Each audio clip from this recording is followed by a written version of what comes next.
श्री गुरु चरण सरोज रज निज मन मुकुर सुधारी। परम रघुबर विमल जसु जो ध्यायत फल चारि। बुद्धिहीन तनु जानिके सुमिरो पवन कुमार।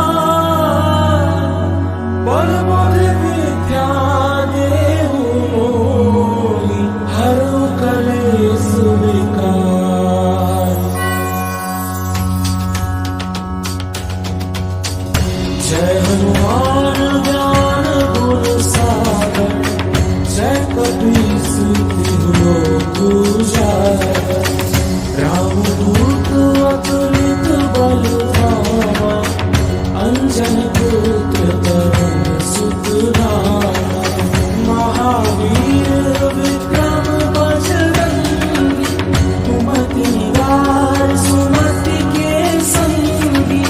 कंचन बरन विराज सुबेसा कानन कुंडल कुंचित केसा। हाथ वज्र और ध्वजा विराजे कांधे मूंज जनेऊ साजे। शंकर सुवन केसरी नंदन तेज प्रताप महाजगवंदन। विद्यावान गुणी अति चातुर राम काज करिबे को आतुर। प्रभु चरित्र सुनिबे को रसिया राम लखन सीता मन बसिया। सूक्ष्म रूप धरि सियहि दिखावा विकट रूप धरि लंक जरावा। भीम रूप धरि असुर सहारे रामचंद्र के काज सवारे। लाए सजीवन लखन जियाए श्री रघुवीर हरषि उर लाए। रघुपति कीन्ही बहुत बड़ाई तुम मम प्रिय भरतहि सम भाई। सहस वदन तुम रोजस गावे अस कहि श्रीपति कंठ लगावे। सनकादिक ब्रह्मादि मुनीसा नारद सारद सहित अहीसा। जम कुबेर दिगपाल जहांते कवि कोविद कहि सके कहाते। तुम उपकार सुग्रीवहि कीन्हा राम मिलाए राजपद दीन्हा। तुमरो मंत्र विभीषण माना लंकेश्वर भय सब जग जाना। जुग सहस्त्र जो जन पर भानु लील्यो ताहि मधुर फल जानु।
जगत उजियारा। साधु संत के तुम रखवारे, असुर निकंदन राम दुलारे। अष्ट सिद्धि नौ निधि के दाता, असवर दीन जानकी माता। राम रसायन तुम्हारे पासा, सदा रहो रघुपति के दासा। तुम्हारे भजन राम को पावे, जन्म जन्म के दुख बिसरावे। अंत काल रघुवरपुर जाई, जहाँ जन्म हरि भक्त कहाई। और देवता चित्त न धरई, हनुमत से सर्व सुख करई। संकट कटे मिटे सब पीरा, जो सुमिरे हनुमत बलबीरा। जय जय जय हनुमान गोसाई, कृपा करौ गुरुदेव की नाई। जो सतबार पाठ कर कोई, छूटल बंदी महासुख होई। जो यह पढ़े हनुमान चालीसा, होई सिद्धि साखी गौरीसा। तुलसीदास सदा हरि चेरा, कीजे नाथ हृदय महाडेरा। पवन तनय संकट हरन, मंगल मूर्ति रूप। राम लखन सीता सहित, हृदय बसउ सुरभूप।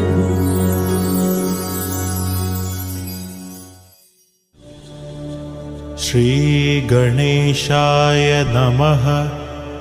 ॐ अस्य श्री पंचमुख हनुमत्कवच मंत्रस्य ब्रह्मा ऋषिः। गायत्री छन्दः। पंचमुख विराट हनुमान् देवता। ह्रीं बीजं श्रीं शक्तिः। क्रौं कीलकं क्रूं कवचं क्रैं अस्त्राय फट् इति दिग्बन्धः। श्रीगरुड उवाच अध ध्यानं प्रवक्ष्यामि शृणु सर्वाङ्गसुन्दर। यत्कृतं देवदेवेन ध्यानं हनुमत्प्रियं। पञ्चकत्रं महाभीमं त्रिपञ्चनयनैर्युतं। बाहुभिर्दशभिर्युक्तं सर्वकामार्थसिद्धितं। पूर्वतो वानरं वक्त्रं कोटिसूर्यसमप्रभं। दंष्ट्राकराळवदनं भ्रुकुटीकुटिलेक्षणम्। अस्यैव दक्षिणं वक्त्रं नारसिंहं महाद्भुतम्। अत्युग्रतेजोवपुषं भीषणं भयनाशनं। पश्चिमं गारुडं वक्त्रं वक्रतुण्डं महाबलं। सर्वनागप्रशमनं विषभूतादिकृन्दनम्। उत्तरं सौकरं वक्त्रं कृष्णं दीप्तं नभोपमं। पातालसिंहवेतालज्वररोगादिकृन्दनम्। ऊर्ध्वं हयाननं घोरं दानवान्तकरं परं। येन वक्त्रेण विप्रेन्द्र तारकाख्यमं महासुरं। जघान शरणं तस्यात् सर्वशत्रुहरं परं।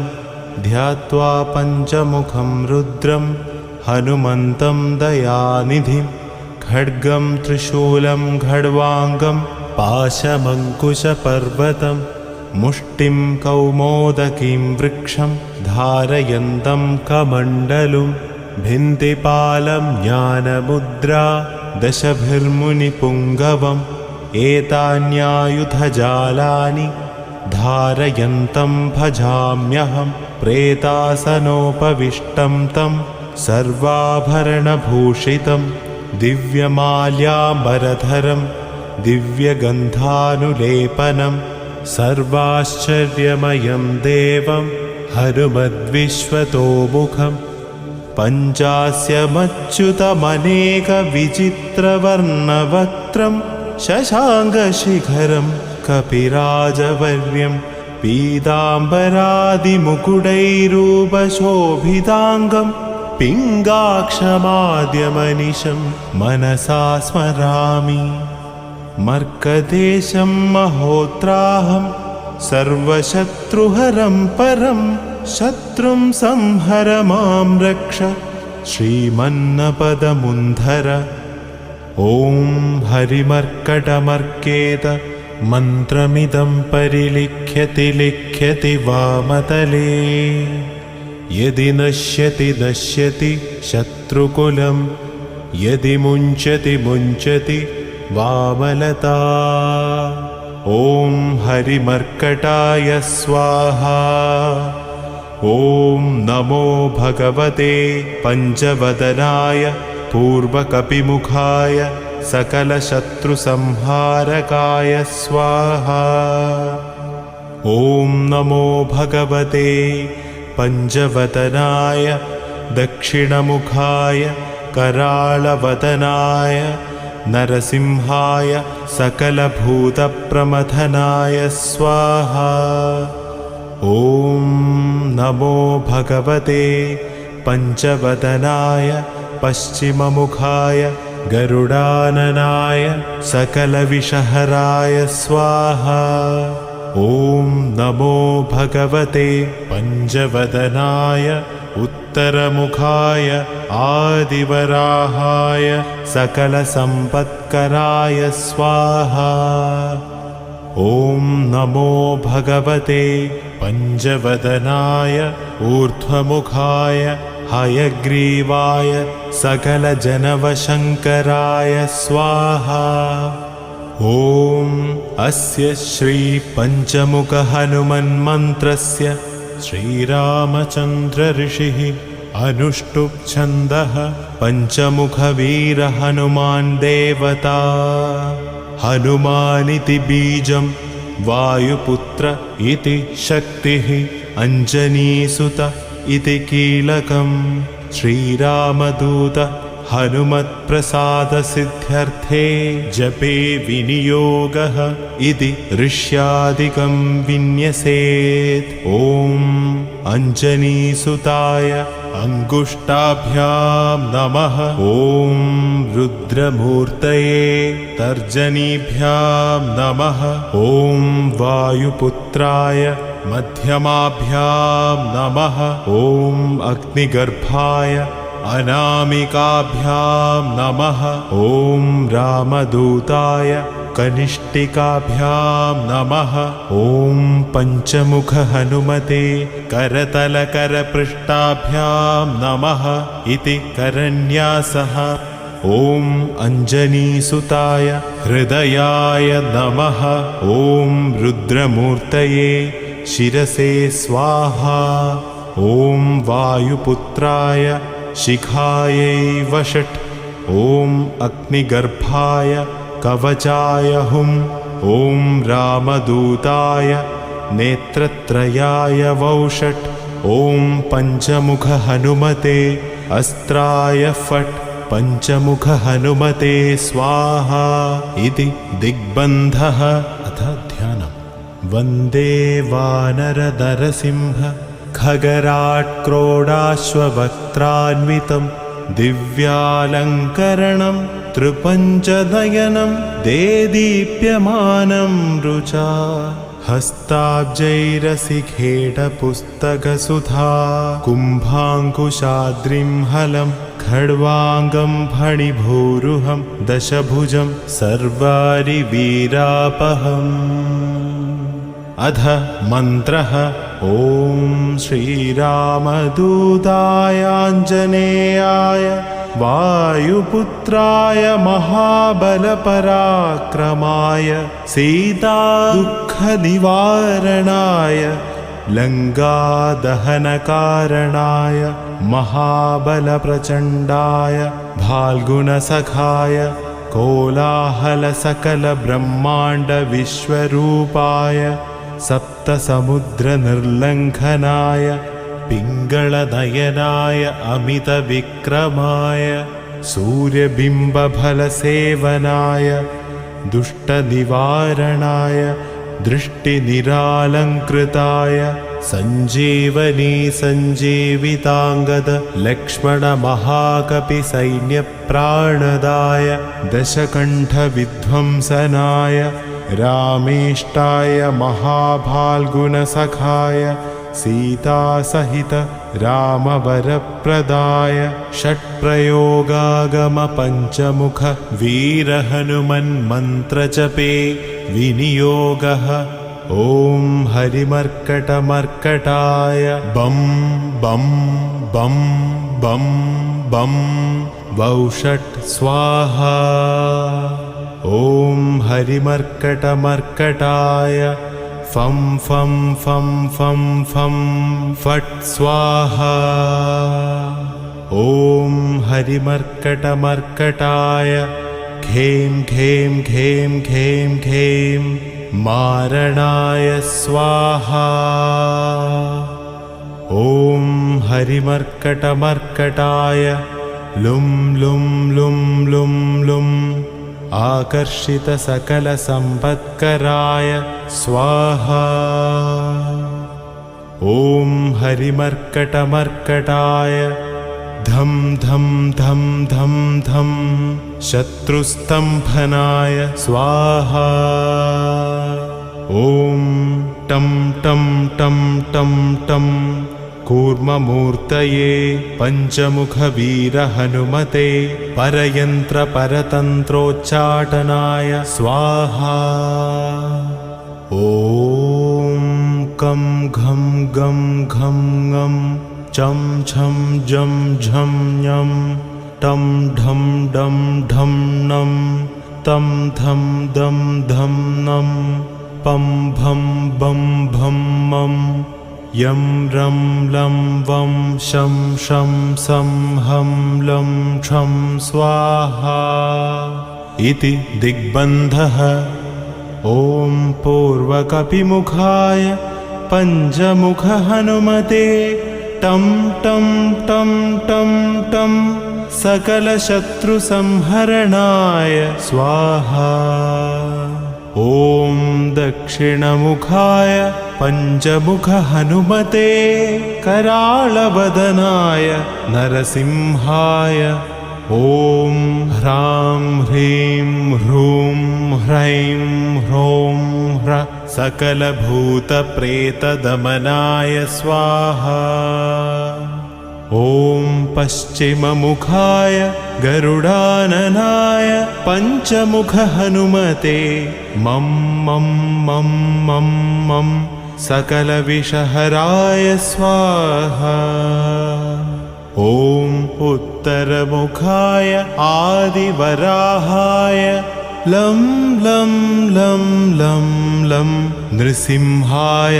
नीलकण्ठमूर्तये पंचमुख हनुमते स्वाहा ॐ ऊर्ध्वमुखाय हयग्रीवाय रुं रुं रुं रुं रुं रुद्रमूर्तये सकलप्रयोजननिर्वाहकाय स्वाहा ॐ अञ्जनीसुताय वायुपुत्राय महाबलाय सीताशोकनिवारणाय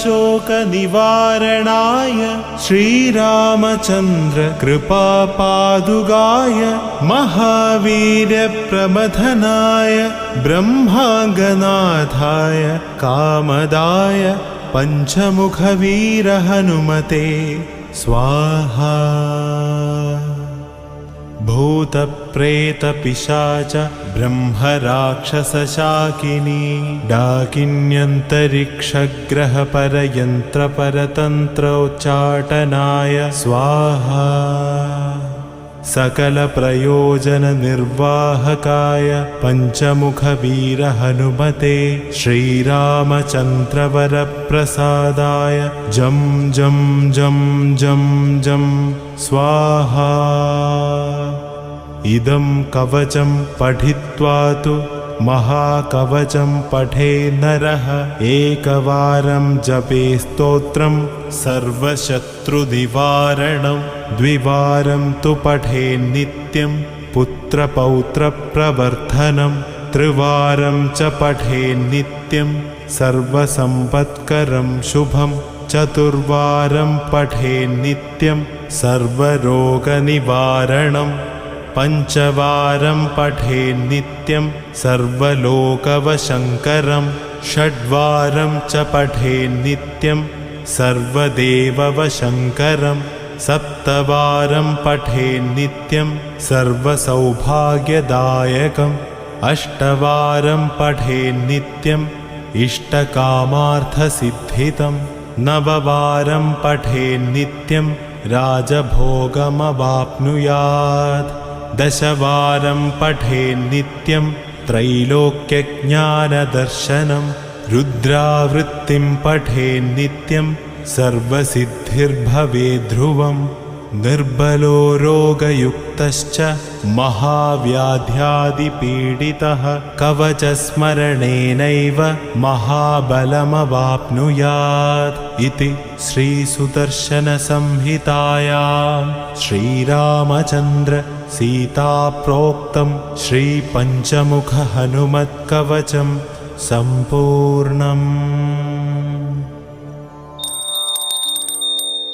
अथ श्री एकमुखी हनुमत् कवचम्। एकदा सुखमासीनं शंकरं लोकशंकरं पप्रच्छ गिरिजाकान्तं कर्पूरधवलं शिवम्। पार्वत्युवाच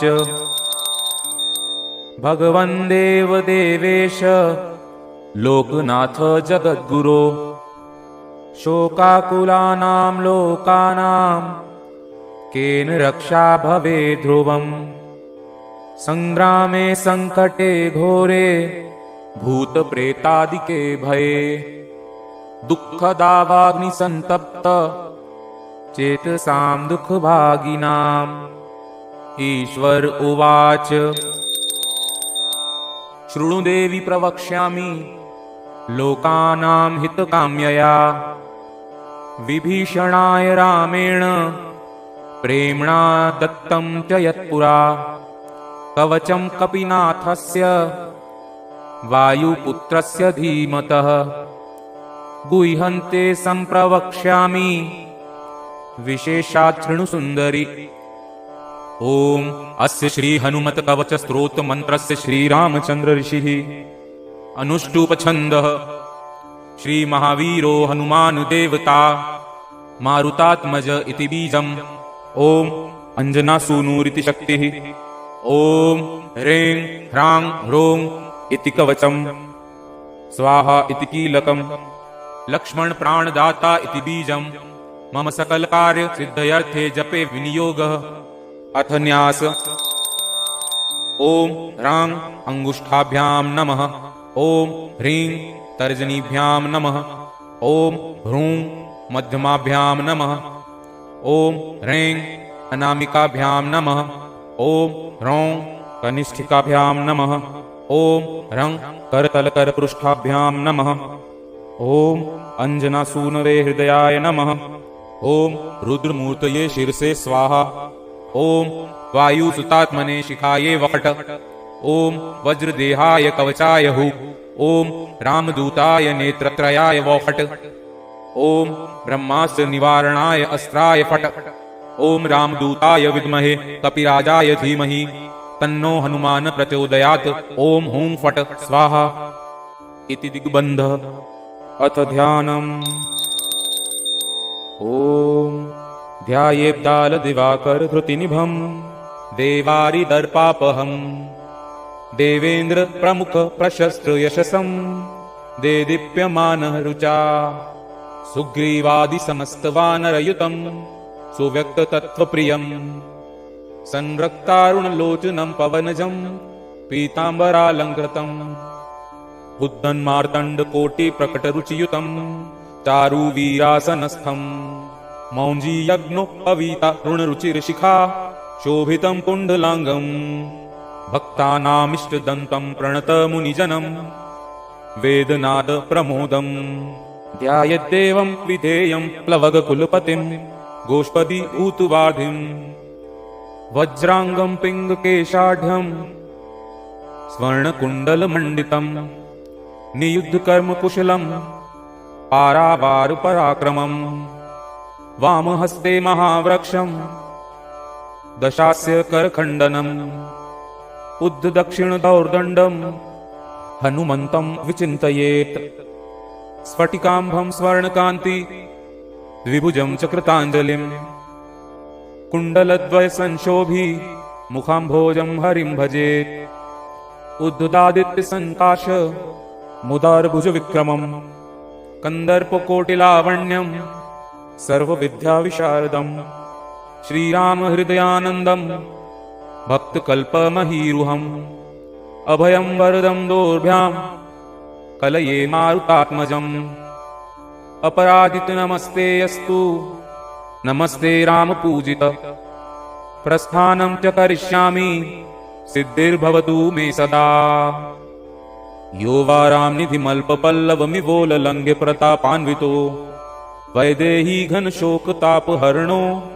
वैकुण्ठतत्त्वप्रियः अक्षाद्योर्जित राक्षसेश्वर महादर्पापहारिरणे सोऽयं वानरपुङ्गवोऽवतु सदा युष्मान् समीरात्मजः वज्राङ्गं पिङ्गकेशं कनकमयल सत्कुण्डलाक्रान्तगण्डं नानाविधादिनाथं करतलविधृतं पूर्णकुम्भं दृढं च भक्ताभीष्टाधिकारं विदधति च सदा सर्वदा सुप्रसन्नं त्रैलोक्यत्राणकारं सकलभुवनगं रामदूतं नमामि उद्यल्लाङ्गुलकेशप्रलयजलधरं भीममूर्तिं कपीन्द्रं वन्दे रामाङ्घ्रिपद्मभ्रमरपरिव्रतं तत्त्वसारं प्रसन्नं वज्राङ्गं वज्ररूपं कनकमयल सत्कुण्डलाक्रान्तगण्डं दम्भोलिस्तम्भसारप्रहरणविकटं भूतरक्षोधिनाथं वामे करे वैरिभयं वहन्तं शैलं च दक्षे निजकण्ठलग्नं दधानुमासाद् सुवर्णवर्णं भजे ज्वलत्कुण्डलं रामदूतं पद्मरागमणिकुण्डलित्विषा पाटलीकृतकपोलमण्डलं दिव्यगेहकदलीवनान्तरे भावयामि पवमाननन्दम् ईश्वर उवाच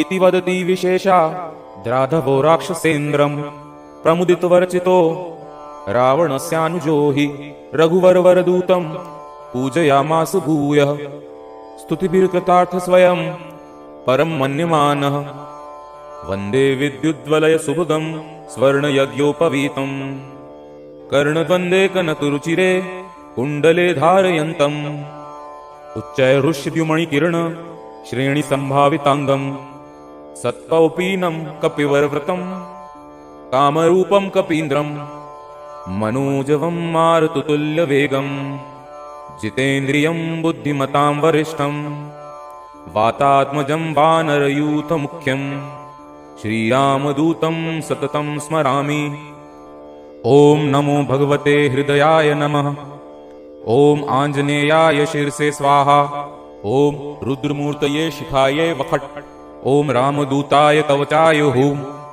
ॐ हनुमते नेत्रत्रयाय वौफट् ॐ अग्निगर्भाय अस्त्राय फट् ॐ नमो भगवते अङ्गुष्ठाभ्यां नमः ॐ आञ्जनेयाय तर्जनीभ्यां नमः ॐ रुद्रमूर्तये मध्यमाभ्यां नमः ॐ वायुसूनवे अनामिकाभ्यां नमः ॐ हनुमते कनिष्ठिकाभ्यां नमः ॐ अग्निगर्भाय करतलकरपृष्ठाभ्यां नमः अथ मंत्र उच्यते ॐ ऐं ह्रीं श्रीं रां ह्रीं रूं रैं रौं रं ॐ ह्रीं रौं ॐ नमो भगवते महाबलपराक्रमाय भूतप्रेतपिशाच शाकिनी डाकिनी यक्षिणी पूतनामारी महामारी भैरव यक्ष वेताल राक्षस ग्रह राक्षसादिकं शणेन हन हन भंजय भंजय मारय मारय शिक्षय शिक्षय महामहेश्वर रुद्रावतार हूं फट स्वाहा। ओम नमो भगवते हनुमदाख्याय रुद्राय सर्वदुष्ट जन्मुख स्तंभनम कुरु कुरु ह्रां ह्रीं ह्रूं ठं ठं ठं फट स्वाहा। ओम नमो भगवते अंजनी गर्भ संभूताय राम लक्ष्मणानंदकराय कपिसैन्य प्रकाशनाय पर्वतोत्पाटनाय सुग्रीव साधकाय रणोच्चाटनाय कुमार ब्रह्मचारिणे गंभीर शब्दोदयाय ओम ह्रां ह्रीं ह्रूं सर्वदुष्ट निवारणाय स्वाहा। ओम नमो हनुमते सर्वग्रहानुभूत भविष्य वर्तमानान दूरस्थान समीपस्थान सर्वकाल दुष्ट दुर्बुद्धीनुचाटयो चाटय परबलानि शोभय शोभय मम सर्वकार्यं साधय साधय हनुमते। ओम ह्रां ह्रीं ह्रूं फट् देहि। ओम शिवं सिद्धं ह्रां ह्रीं ह्रूं ह्रौं स्वाहा। ओम नमो हनुमते परकृतान् तंत्र मंत्र पराहंकार भूत प्रेत पिशाच परदृष्टि सर्व विघ्न दुर्जन चेटक विधान सर्वग्रहान निवारय निवारय वद वद पच पच दल दल किल किल सर्व कुयंत्राणि दुष्ट वाचम पट स्वाहा। ओम नमो हनुमते पाहि पाहि एहि एहि एहि सर्वग्रह भूतानां शाकिनी डाकिनीनां विषम दुष्टानां सर्व विषयान् आकर्षय आकर्षय मर्दय मर्दय भेदय भेदय मृत्यु मुत्पाटयोत्पाटय शोषय शोषय ज्वल ज्वल प्रज्वल प्रज्वल भूतमंडलम प्रेतमंडलम पिशाचमंडलम निराशय निराशय भूतज्वर प्रेतज्वर चातुर्थिकज्वर विषमज्वर माहेश्वर ज्वरान छिंदि छिंदि भिंदि भिंदि अक्षिशूल वक्षशूल शरोभ्यंतरशूल गुल्मशूल पित्तशूल ब्रह्मराक्षसकुल परकुल नागकुल विषम नाशय नाशय निर्विषम कुरु कुरु फट् स्वाहा। ओम ह्रीं सर्वदुष्टग्रहान् निवारय फट् स्वाहा।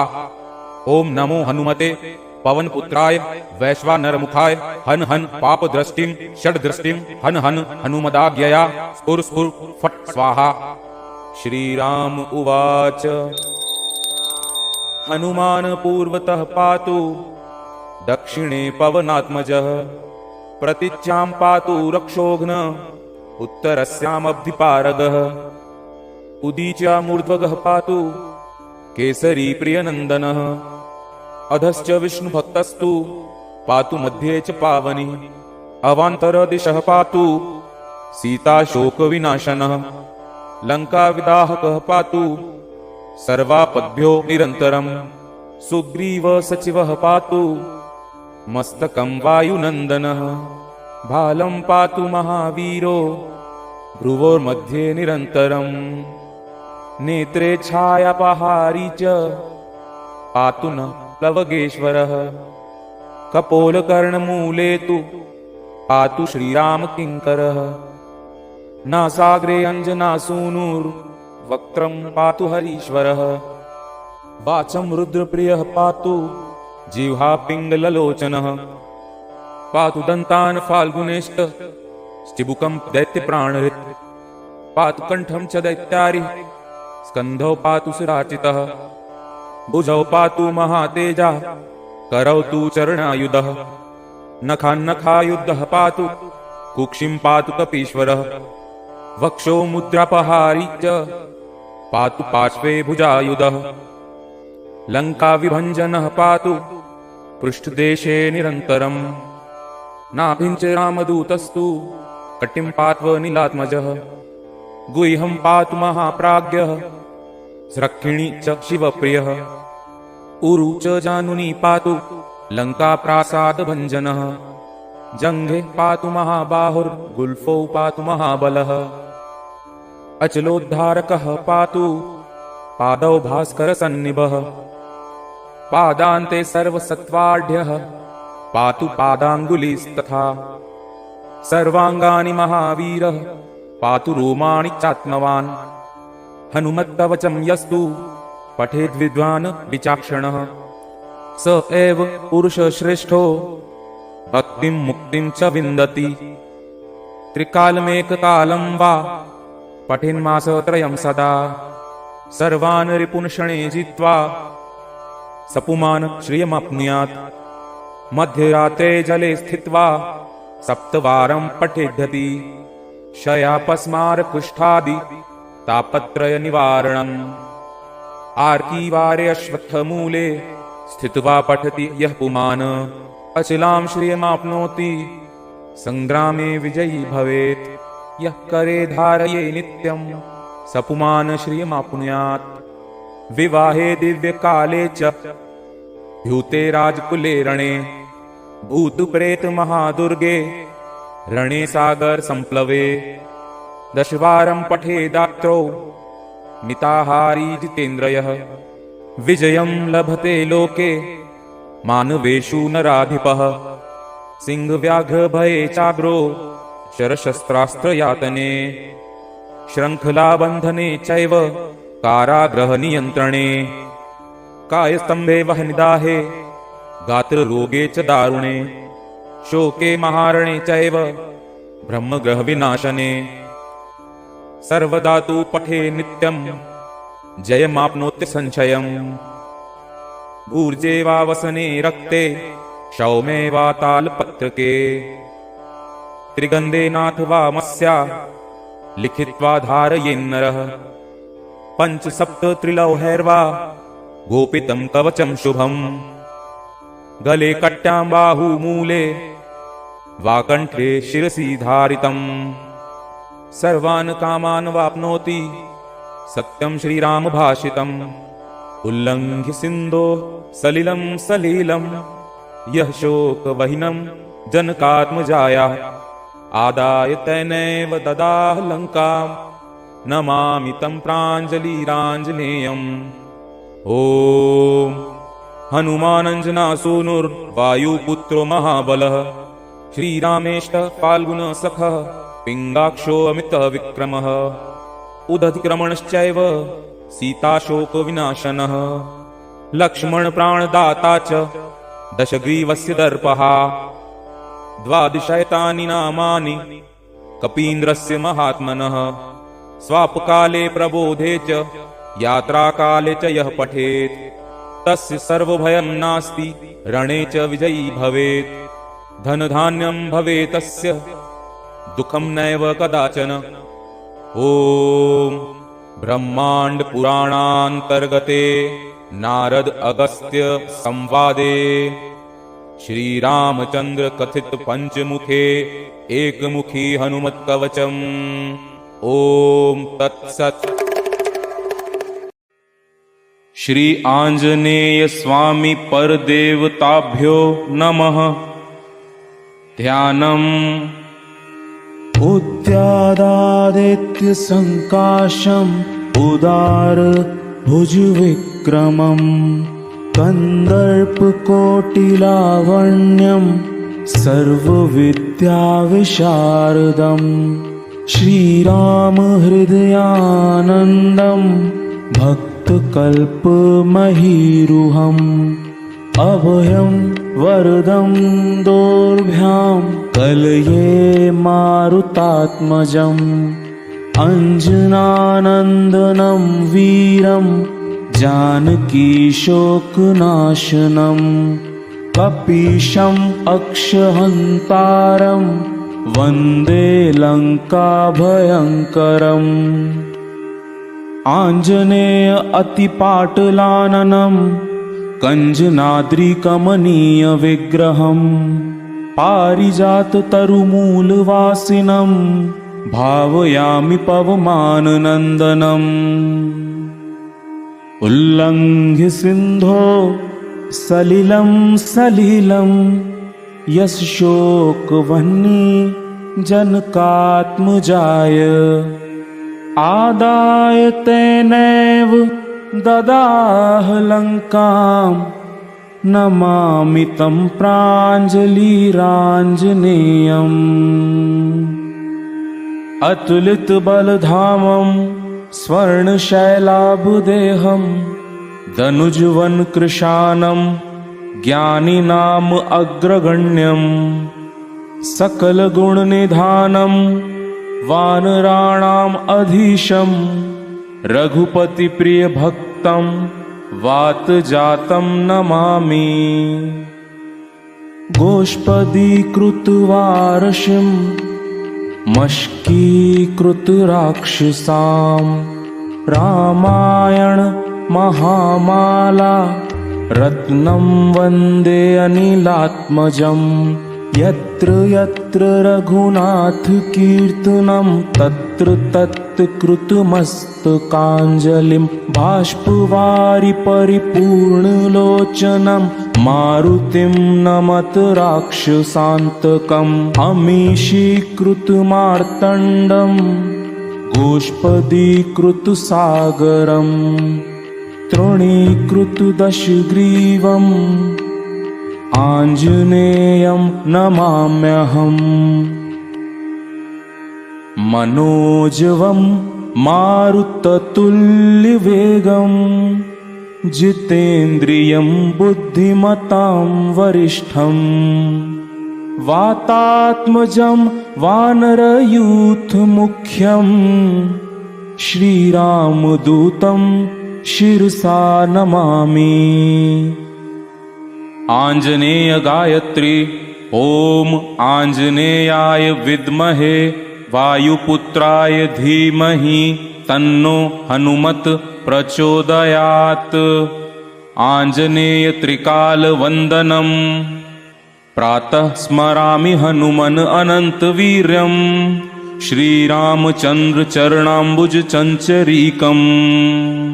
लंकापुरी दहन नंदित देव वृंदम सर्वार्थ सिद्धि सदनम प्रथित प्रभावम। माध्यम नमामि व्रजनार्णवतारणेकाधारम शरण्यमुदितानुपम प्रभावम। सीताधि सिंधु परिशोषण कर्म दक्षम वंदारुकल्पतरुम अव्ययम आंजनेयम्। सायं भजामि शरणोपस्मृताखिलार्ति पुंज प्रणाशन विधौ प्रथित प्रतापम्। अक्षांतकं सकल राक्षस वंश धूमकेतुं प्रमोदित विदेह सुतं दयालुम्।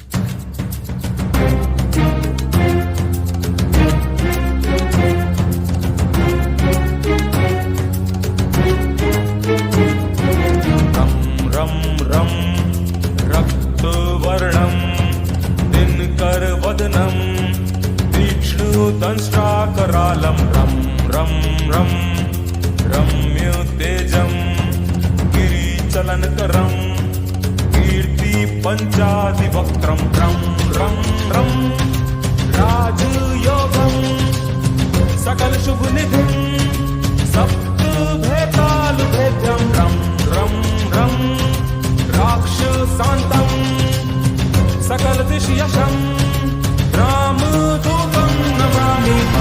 हम हम खड्गहस्तं विश्वज्वरहरणं वेद वेदाङ्गदीपं हम हम हम खड्गरूपं त्रिभुवननियलं देवतासु प्रकाश हम हम हम कल्पवृक्षं मणिमयमकुटं माया माया स्वरूपं हम हम हम कालचक्रं सकल दिशयशं रामदूतं नमामि।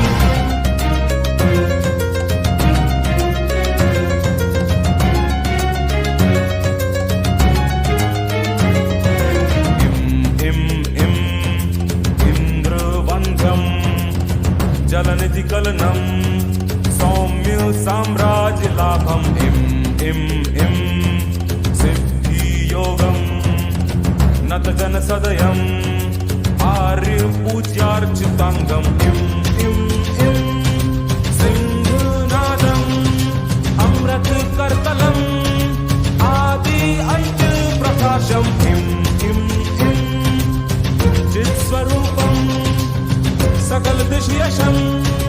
रामदूतं नमामि सं सं सं साक्षीभूतं विकसितवन्दनं पिङ्गालाक्षं सुरक्षं स्तं सं सं सत्यगीतं सकलमुनिस्तुतं शास्त्रसम्पत्करीयं सं सं सं सामवेदं निपुणसुललितं नित्यतत्त्वं स्वरूपं सं सं सं सावधानं सकलदिशयशं रामदूतं नमामि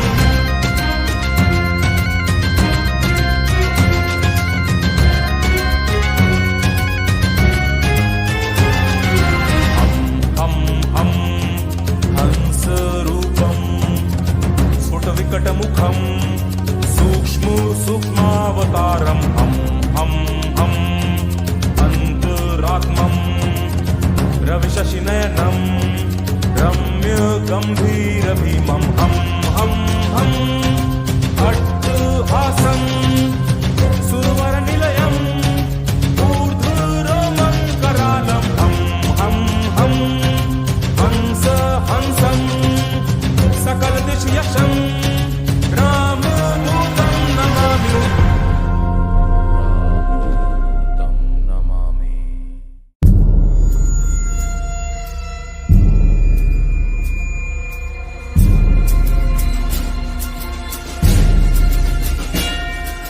जय हनुमान ज्ञान गुण सागर जय कपीस तिहु लोक उजागर रामदूत अतुलित बल धामा अंजनी पुत्र पवन सुत नामा महावीर विक्रम बजरंगी कुमति निवार सुमति के संगी कंचन बरन विराज सुबेसा कानन कुंडल कुंजित केसा हाथ वज्र और ध्वजा विराजे कांधे मूंज जनेऊ साजे शंकर सुवन केसरी नंदन तेज प्रताप महाजगबंदन विद्यावान गुणी अति चातुर राम काज करिबे को आतुर प्रभु चरित्र सुनिबे को रसिया राम लखन सीता मन बसिया सूक्ष्म रूप धरि सियहि दिखावा विकट रूप धरि लंक जरावा भीम रूप धरि असुर सहारे रामचंद्र के काज सवारे लाए सजीवन लखन जियाए श्री रघुवीर हर्षि उर लाए रघुपति कीनी बहुत बढ़ाई तुम मम प्रिय भरत ही सम भाई सहस बदन तुम रोजस गावे